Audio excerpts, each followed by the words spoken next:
뇌를 사용하지 않는 운동은 노동이다. 1. 스포츠 부상과 회복. 스포츠 부상은 운동선수의 성과에 큰 영향을 미친다. 적절한 회복은 부상의 재발을 방지하고 운동 능력을 최적화하는 데 필수적이다. 체계적인 재활과 예방 전략이 중요하다. 2. 운동부상 회복 시기. 운동부상 회복 시기는 부상의 종류와 정도에 따라 다르다. 일반적으로 경미한 부상은 빠르게 회복될 수 있지만 심각한 부상은 더 오랜 시간이 필요하다. 1. 경미한 부상. 염좌 및 경미한 찢어짐. 이 단계에서는 근육이나 인대에 미세한 손상이 발생하며 통증이나 부기가 경미하다. 이러한 부상은 일반적으로 1, 2주 정도의 회복 기간이 필요하다. 이 경우 적절한 치료와 충분한 휴식이 중요하다. 초기 단계에서의 적절한 관리가 회복 속도를 높이는 데 기여할 수 있다. 충분한 휴식과 재활 운동이 필요하며 통증이 사라진 후 점진적으로 운동 강도를 높여야 한다. 이 중간 정도의 부상, 2도 염좌. 이 단계에서는 근육이나 인대에 부분적인 파열이 발생한다. 통증과 부기가 더 심해지며 기능적인 제한이 있을 수 있다. 이 부상은 대개 사육주가 소요되며 물리치료와 재활 운동이 필요할 수 있다. 이 단계에서는 부상 부위의 기능 회복을 위한 체계적인 접근이 요구된다. 근육 찢어짐, 대퇴사두근이나 햄스트링과 같은 주요 근육의 찢어짐은 4, 8주 정도의 회복 기간이 필요하다. 이 부상은 특히 운동선수에게 흔히 발생하며 적절한 재활 프로그램이 필수적이다. 초기에는 통증 관리와 염증 감소가 중요하며 이후에는 근력과 유연성 회복을 위한 운동이 필요하다. 3. 심각한 부상, 3도 염좌 및 심한 찢어짐. 이 단계에서는 근육이나 인대가 완전히 파열되는 경우로 심한 통증과 기능 상실이 동반된다. 이러한 부상은 회복 기간이 6개월 이상 걸릴 수 있으며 경우에 따라 수술이 필요할 수 있다. 이 단계에서는 전문적인 치료와 장기적인 재활 계획이 필수적이다. 수술 후에는 단계별로 회복 과정을 진행해야 한다. 재활 과정은 매우 중요하며 전문적인 치료와 지속적인 운동 치료가 필요하다. 이러한 복귀 기간은 통계적인 평균에 기반한 것이며 개인의 신체 상태, 나이, 운동 수준, 부상의 위치와 정도에 따라 달라질 수 있다. 또한 부상 후에는 반드시 전문가의 진단과 치료를 받는 것이 중요하며 자가 진단이나 무리한 복귀는 부상의 재발을 초래할 수 있다. 4. 골절.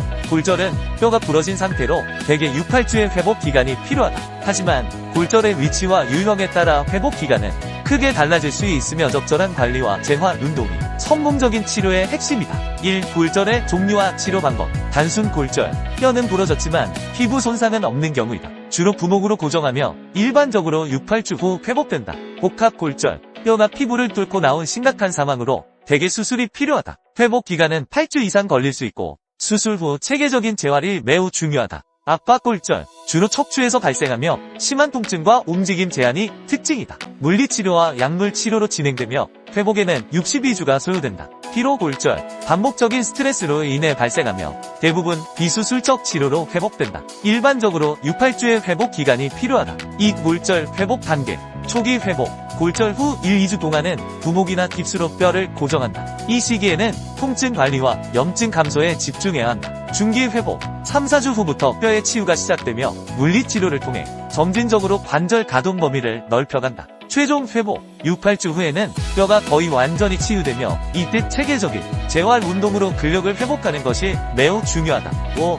종합. 부상 종류에 따른 회복 시기는 다양하며 경미한 부상은 1, 2주. 중간 정도의 부상은 4, 8주, 심각한 부상은 3개월 이상 걸릴 수 있다. 각 부상에 맞는 적절한 치료와 재활이 중요하며 부상 예방을 위해서는 운동 전 충분한 준비 운동과 유연성 운동이 필요하다. 부상 후에는 반드시 전문의와 상담하여 개인에 맞는 적절한 회복 계획을 세우는 것이 바람직하다. 3. 인대 염좌. 인대의 치유 기간. 인대 염좌의 완전한 회복은 약 12개월 이상 걸릴 수 있다. 초기 6주 동안 손상 전 인장 강도의 20-40%로 회복되며 이때 가벼운 운동이 가능하다. 그러나 완전한 회복을 위해서는 최대 1년이 필요할 수 있으니 운동을 좋아하는 분들은 서두르지 말고 충분한 시간을 두고 재개하는 것이 중요하다. 1건 1. 염증기. 손상 부위에 혈종이 형성되고 염증세포가 침윤하여 괴사된 조직과 혈종을 제거한다. 대식세포는 섬유모세포를 유도하고 혈관 생성에도 기여한다. 2. 증식기. 섬유모세포의 침윤과 증식이 두드러지며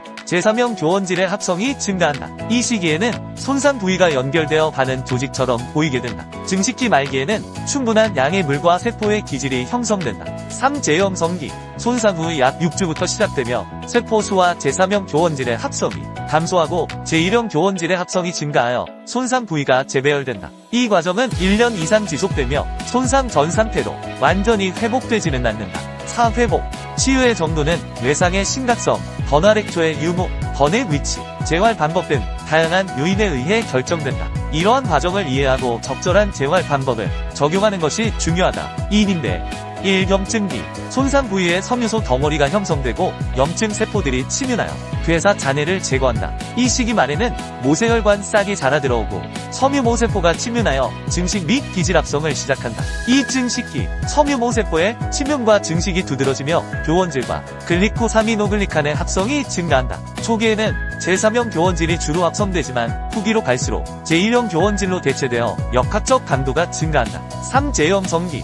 세포 및 혈관 조직이 감소하고 제3형 교원질의 비율은 줄어들지만 전체 교원질의 비율은 증가한다. 교원 원섬유는 인대의 축과 평행하게 재배열되며 교차결합이 증가하여 인대의 장력이 강화된다. 4. 회복. 완전한 제염성에는 약 12개월 이상이 소요되며 치유 후 약 6주가 경과하면 인대의 강도는 손상 전 인장 강도의 약 20~40%로 회복된다. 이 시점에서 보호된 상태에서 적절한 운동을 시작할 수 있다. 이러한 과정을 이해하고 적절한 재활을 진행하는 것이 중요하다. 4. 회복 과정. 1. 결합조직의 성장 방법. 결합조직의 회복 및 치유 메커니즘은 근육과는 다른 특성을 지니고 있으며 여러 단계로 나누어 설명할 수 있다. 결합조직은 주로 힘줄, 인대, 연골 등으로 구성되어 있으며 이들 조직은 혈액 공급이 제한적이기 때문에 회복 속도가 느리다. 1. 손상 초기 단계. 손상이 발생하면 염증 반응이 시작된다. 이 단계에서는 손상 부위에 혈액이 모여들고 면역세포가 활성화되어 손상된 조직을 청소한다. 이 과정에서 염증 매개체가 방출되어 통증과 부종이 발생할 수 있다. 이 단계는 일반적으로 1~3일 정도 지속된다. 2. 재생 단계. 염증이 가라앉고 손상된 조직의 재생이 시작된다. 이 단계에서는 섬유화 세포가 활성화되어 콜라겐과 같은 기초 물질을 생성한다. 이 콜라겐 섬유는 손상된 부위를 메우고 새로운 결합 조직이 형성되기 시작한다. 이 과정은 몇 주에서 몇 달이 걸릴 수 있으며 섬유의 배열이 무질서하게 형성되기 때문에 초기에는 강도가 낮다. 3. 재구성 단계. 재생된 결합 조직은 시간이 지남에 따라 재구성된다. 이 단계에서는 힘의 방향에 따라 섬유가 재배치되고 조직의 밀도와 두께가 증가한다. 운동이나 물리치료를 통해 적절한 자극을 주면 결합 조직의 구조가 더욱 강해지고 기능적으로 개선된다. 이 과정은 수개월에서 수년까지 걸릴 수 있으며 결합 조직의 특성에 따라 다르게 나타난다. 4. 만성 손상 및 적응. 만약 결합 조직이 반복적으로 손상을 입거나 적절한 회복이 이루어지지 않으면 만성적인 손상으로 이어질 수 있다. 이 경우 결합 조직은 비정상적으로 재구성되며 통증과 기능 저하가 발생할 수 있다. 따라서 적절한 재활과 운동이 중요하다. 5. 결합 조직의 회복 속도를 높이는 방법. 1. 영양 섭취. 단백질 섭취. 결합 조직 회복에 필수적인 아미노산을 공급한다. 고기, 생선, 달걀, 콩류 등에서 충분한 단백질을 섭취하는 것이 중요하다. 항산화제, 비타민C, 이와 같은 항산화제를 포함한 식품은 염증을 줄이고 회복을 촉진한다. 과일과 채소를 충분히 섭취하는 것이 도움이 된다. 오메가3 지방산, 연어, 아마시, 호두 등에 포함되어 있으며 염증을 줄이고 회복을 돕는다. 6. 부상 후 운동 복귀를 결정하는 중요한 양상. 1. 통증 및 부기 관리. 부상 부위의 통증과 부기를 효과적으로 완화하기 위해 얼음찜질, 전기치료, 약물치료 등 다양한 치료 방법을 적용해야 한다. 부기가 완전히 사라지는 것이 회복의 첫걸음이다. 이관절 운동 범위 개선. 초기에는 수동적인 방법으로 경직된 관절을 풀어주고 이후에는 능동적으로 운동 범위를 늘려가는 것이 중요하다. 최종적으로는 정상 관절 운동 범위의 80~85%를 회복하는 것을 목표로 한다. 셋. 근육 기능 강화. 부상 부위의 근육을 정상 근력의 80~90% 이상으로 강화하는 것이 필수적입니다. 이를 위해 도수 근육 측정법을 활용하여 체계적으로 근육을 강화해야 한다. 3. 지구력 증진. 심폐 기능을 향상시키고 지구력을 높이기 위해 낮은 부하와 잦은 반복 운동을 실시해야 한다. 예를 들어 수영이나 사이클링을 45분 이상 지속할 수 있는 능력을 기르는 것이 중요하다. 4. 부유 감각 회복. 하지 부상 시 한쪽 다리로 서거나 미니 트램플린을 이용해 운동 감각을 점진적으로 회복해야 한다. 부상 부위의 감각이 정상의 80~85% 수준으로 돌아오는 것이 목표이다. 5. 추가 고려 사항. 한근력 회복의 중요성. 많은 전문가들은 기능적 훈련을 시작하기 전에 근력이 최소 70% 이상 회복되어야 한다고 강조한다. 이는 안전하고 효과적인 재활을 위한 필수 조건이다. 이 전문가의 직관적 판단, 재활 과정에서 임상가는 선수의 상태를 종합적으로 평가해야 하므로 전문가의 직관과 경험이 중요한 역할을 한다. 이는 개별 선수의 회복 상황에 맞춘 적절한 조치를 취하는 데 도움이 된다. 7. 부상 이후 운동 복귀 시 고려해야 4. 부상에서 회복한 후 운동에 다시 뛰어드는 과정은 매우 섬세하고 신중한 접근이 필요하다. 이 과정에서 반드시 주목해야 할 3가지 핵심 요소는 바로 10%, 점진, 그리고 플러스 12이다. 이 요소들은 재발 위험을 줄이고 안전하게 운동을 재개하는 데 결정적인 역할을 한다. 1.10% 부상 부위와 반대편 부위의 근력 차이를 면밀히 평가하는 것은 회복 과정의 핵심이다. 관련 연구에 따르면 양쪽 근력의 차이가 10%를 넘어서면 재부상 위험이 급격히 높아진다고 한다. 따라서 재활치료 중에는 좌우 근력의 균형을 세심하게 유지해야 하며 이를 통해 부상 부위의 회복 상태를 정확히 진단하고 안전하게 운동에 복귀할 수 있는 토대를 마련할 수 있다. 2.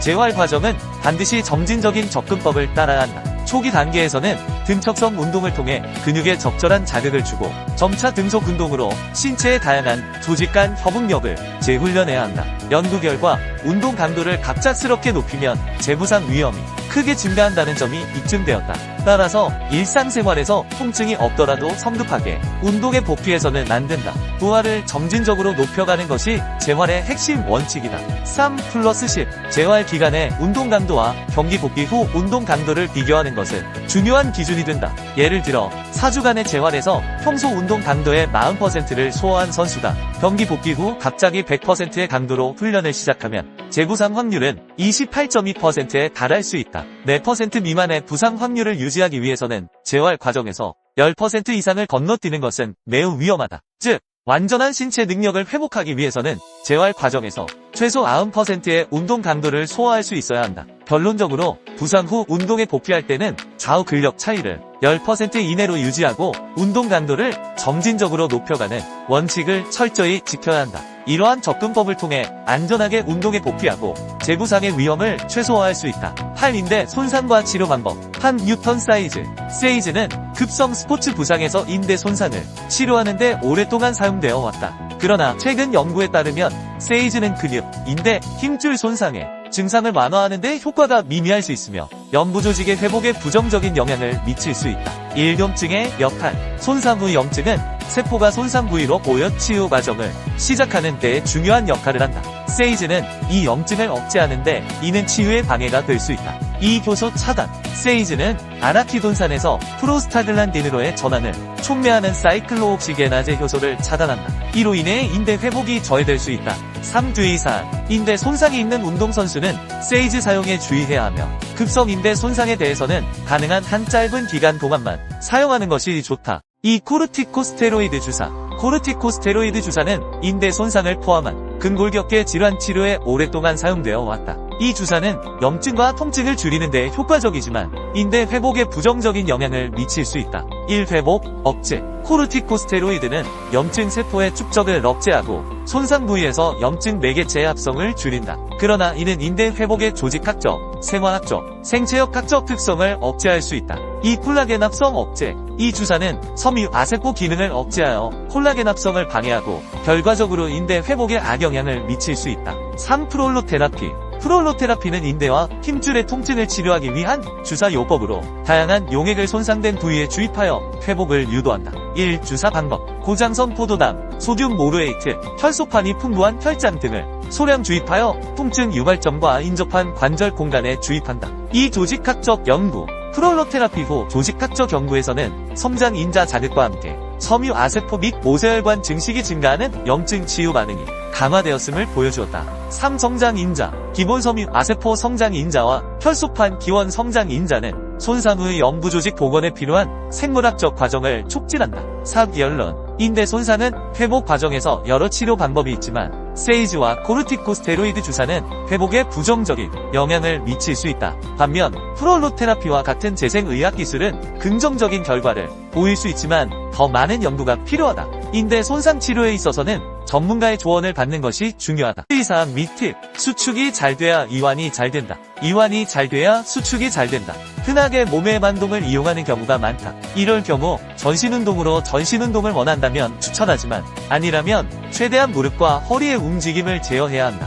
항상 올바른 방법을 숙지하고 운동하기 바란다. 또한 어떤 운동을 하든 자세를 잘 유지하기를 바란다. 반동이 일어난다는 것은 과한 중량을 억지로 들고 있다거나 잘못된 습관이 자신도 모르게 몸에 배어 있다는 것이다. 이것을 자각했다면 스스로 고쳐나가길 바란다. 운동 자세 또한 운동의 중요한 부분을 차지한다. 물론 부상을 예방하는 측면도 있지만 제대로 된 근육 발달을 위한 것이기도 하며 다른 것을 다 제쳐놓고라도 멋이 없다.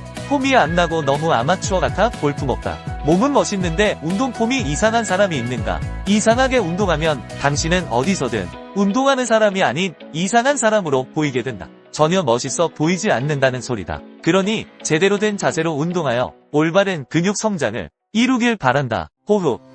수축할 때 뱉고 이완할 때 마시는 이유는 호흡을 뱉을 때 근육이 수축하고 호흡을 마실 때 근육이 늘어나기 때문이다. 근육은 호흡을 내뱉을 때 함께 수축한다. 반대로 호흡을 마시는 경우 근육은 늘어나기 때문에 호흡을 마시는 것은 근육을 이완하는 데 효과적으로 작용한다. 처음에는 무게 없이 근육의 움직임을 느끼도록 맨몸으로 연습하는 것이 좋다. 무게 없이 맨몸으로도 충분히 자극이 전달된다. 근육은 무게로 움직이는 것이 아니다. 근육은 움직임 자체로 사용되는 것이다. 집중.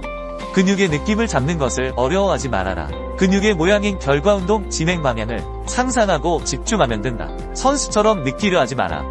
느껴지지 않는다. 당신은 프로 선수가 아니다. 꼭 느낌을 컨트롤해야 하는 것이 아니다. 결국 뇌가 하는 것이니 상상과 집중만 제대로 하면 된다. 자극에 연연하지 마라. 저절로 되기도 하고 안 돼도 상관없다. 중요한 것은 생각과 집중이다. 그러니 이미지 트레이닝을 하는 것이다. 그러면 몸은 뇌의 명령에 따라 움직임으로 집중하고 상상만 하면 된다. 이것은 선수들의 경우에도 마찬가지이다. 경력과 상관없이 집중과 상상으로 근육의 성장은 달라진다. 그만큼 중요한 것은 집중과 상상이다.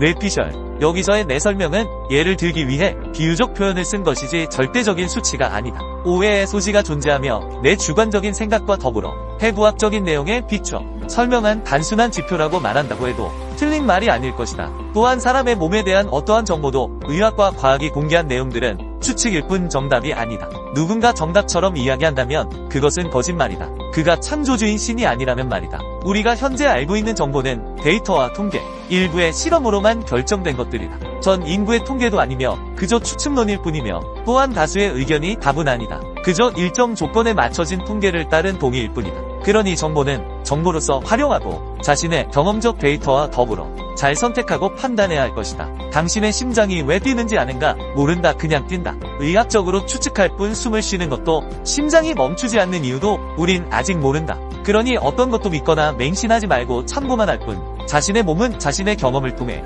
자신에게 맞는 운동 방법을 찾아 나가길 바란다. 5. 마무리.